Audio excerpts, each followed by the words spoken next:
Assalamualaikum dan selamat sejahtera cikgu ucapkan kepada semua murid kelas 3 Kenanga, 3 Siantan dan juga 3 Cempaka. Cikgu harap semuanya sihat dan semuanya telah bersedia untuk kita menyambung pelajaran pada hari ini. Baiklah, untuk hari ini cikgu akan sambung lagi untuk bab 1, kedatangan kuasa barat. Okey, dah sedia semua ya? Sebelum kita masuk berkenaan dengan perkara 1.3 hari ini, jom kita sama-sama ingat semula perkara 1.2, faktor kedatangan kuasa barat ke negara kita. Apakah faktor-faktornya? Okey, kita tengok abad ke-16, kita ada faktor barangan mewah, pusat pengumpulan barang, pelabuhan persinggahan dan juga agama Kristian. Manakala pada abad ke-17 dan 18, kita ada faktor revolusi perindustrian yang berlaku di Eropah. Kemudian pada abad ke-19 dan 20, kita tengok banyak faktor-faktor yang ada di sini. Perkembangan industri kereta, kesuburan tanah, kekayaan hasil bumi, industri mengetin, pembukaan terusan Suez, ciptaan kapal wap, persaingan kuasa barat, ciptaan telegraf dan slogan beban orang putih. Cikgu harap awak dah selesaikan nota bahagian 1.1 dan juga 1.2. Okey. Inilah yang kita telah belajar sebelum ni. Kita dah tengok kestabilan dan kemakmuran negara kita. Kita dah tengok faktor kedatangan kuasa barat ke negara kita. Dan hari ini kita akan sambung 1.3 persaingan kuasa barat untuk mendapatkan tanah jajahan. Okey. 1.3 ni topiknya kita akan tengok bagaimanakah kuasa-kuasa barat tadi bersaing untuk mendapatkan tanah jajahan. Tanah jajahan mana yang mereka nakkan? Kita tengok ya. Okey kelas. Untuk pengetahuan awak semua, negara-negara di barat ni berlumba-lumba untuk mendapatkan tanah jajahan, untuk meluaskan tanah jajahan. Untuk apa? Untuk kepentingan ekonomi mereka. Okay, kita dah tengok sebelum ni bagaimana mereka nak bersaing. Sebab apa? Nak menunjukkan kehebatan masing-masing. Nak menunjukkan penguasaan ekonomi. Kita tengok apakah negara yang terlibat dan apakah tanah jajahan yang mereka nakkan sangat. Tengok satu persatu. Okey. British. Dia menjadikan Kesultanan Brunei sebagai negeri naungan. Manakala Perancis meluaskan kuasa di Indochina dan merancang membina terusan di segenting kerak. Rusia pula berhasrat untuk membuka pertempatan di ujung Salang. Kemudian, kita tengok Jerman berusaha mendapatkan Pulau Langkawi. Apa lagi? Amerika Syarikat ingin bertapak di Terengganu. Lagi, keluarga Brooke. Okey, bukannya negara je, orang persendirian. Okey, keluarga Brooke ataupun nanti awak akan tengok kita akan belajar lagi berkenaan dengan dinasti Brooke ni menguasai Sarawak hingga sempadan Brunei. Kemudian kita tengok kita dah ada negara yang ingin menguasai, kita dah ada orang perseorangan yang ingin menguasai. Ni kita tengok ada juga SBUB, sebuah syarikat perniagaan membeli wilayah-wilayah Sabah daripada Sultan Brunei dan juga Sultan Sulu. Okey, seterusnya kita tengok Belanda berusaha mendapatkan seluruh kepulauan Hindia Timur. Kemudian kita ada Portugis yang berusaha untuk mendapatkan Timor Leste. Okey, kemudian kita ada Spanyol menakluki Kesultanan Sulu.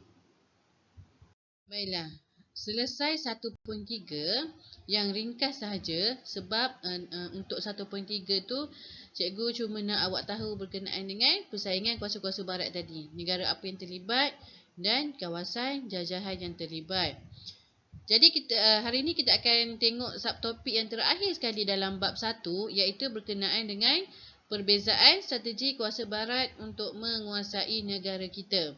Nanti kita akan sama-sama tengok strategi yang digunakan oleh kuasa barat ini untuk menguasai negara kita. Adakah caranya sama saja? Pergi ke Johor berperang, pergi ke Selangor berperang, pergi ke Negeri Sembilan berperang.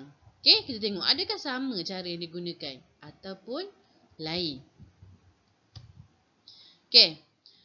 Terdapat strategi yang berdiplomasi dan juga bersifat agresif. Diplomasi ni maksudnya cara lemah lembut ataupun perbincangan. Tapi cara diplomasi pun ada pecah-pecahan dia, cara yang macam mana digunakan. Ataupun bersifat agresif yang bermaksud peperangan. Okey, bersifat kasar, nak berperang. Kemudian kita tengok latar belakang sikit. Pada tahun 1873, Parti Konservatif mengambil alih pucuk pimpinan kerajaan Britain daripada Parti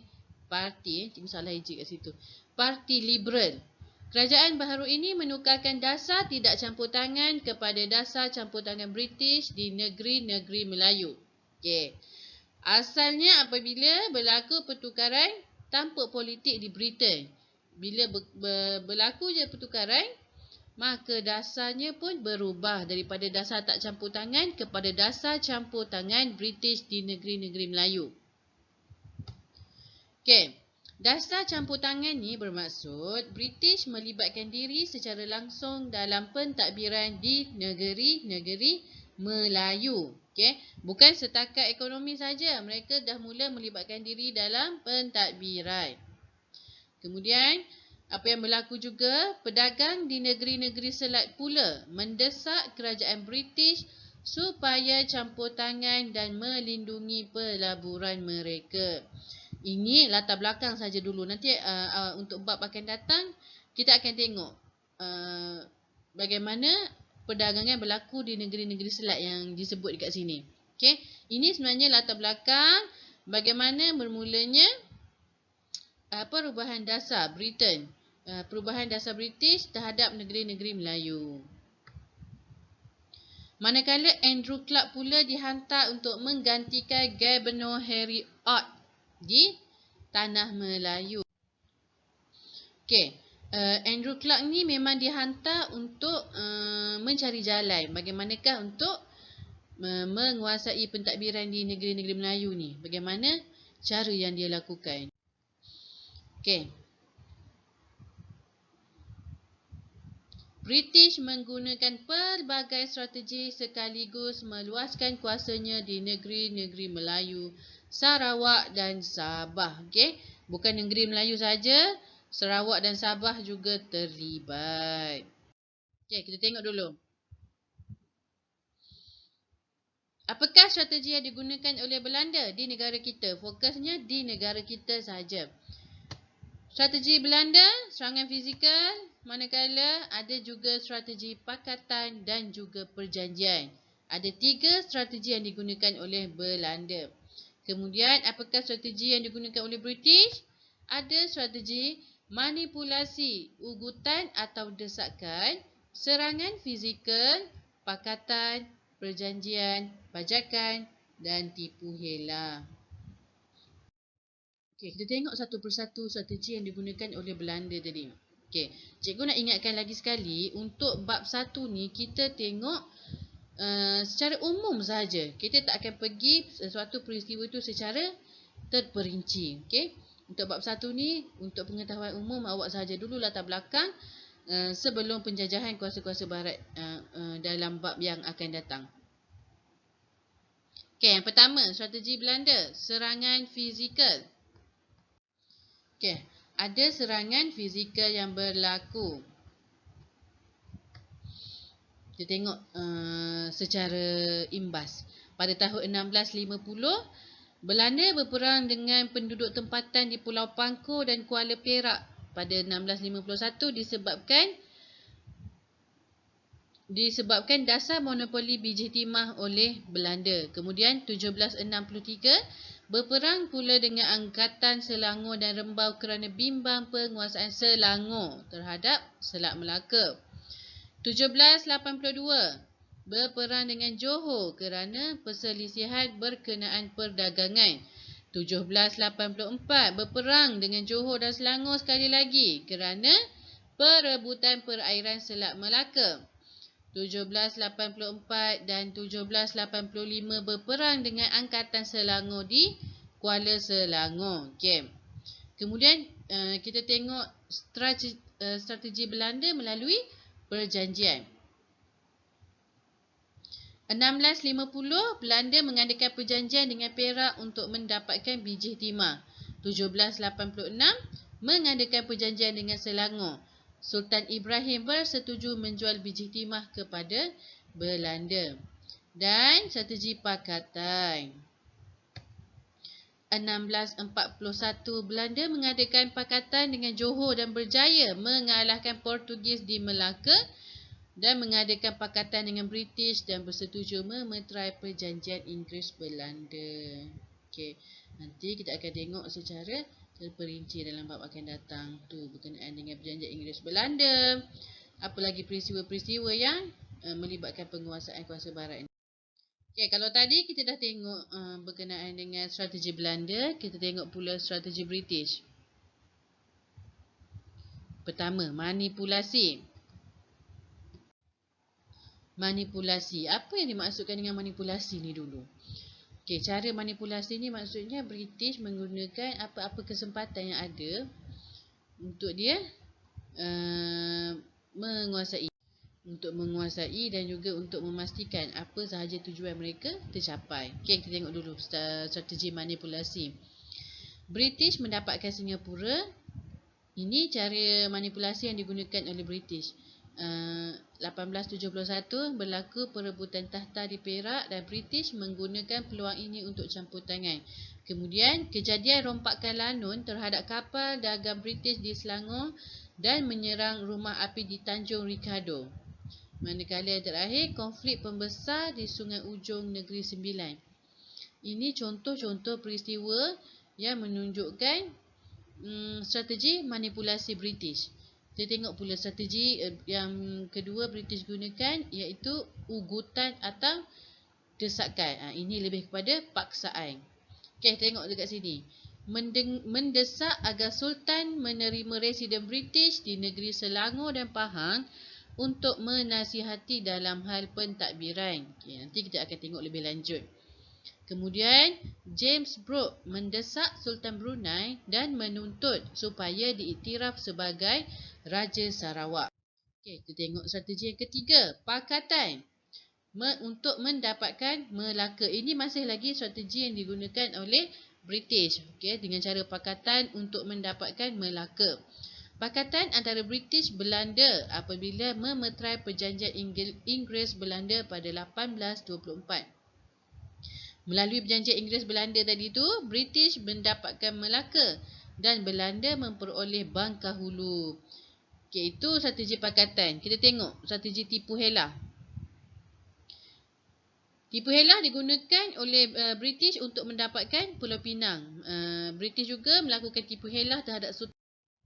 Okey, kita tengok strategi yang kelima melalui perjanjian. British mendesak Sultan Perak, Sultan Selangor, Yang Tuan Sri Menanti dan Sultan Pahang menandatangani perjanjian menerima naungan British. Sultan Brunei pula bersetuju untuk mengiktiraf James Brooke menjadi Raja Sarawak yang merdeka. Yang ini melalui perjanjian. Kemudian serangan fizikal. Melalui serangan fizikal ni, British menyerang Nanning pada 1831 dan 1832 kerana penghulunya Dol Said enggan tunduk kepada kekuasaan British di Melaka. British juga membedil Kuala Terengganu dan meminta Sultan Omar tidak mencampuri masalah perang saudara di Pahang serta masalah tahta Sultan Mahmud Linggar.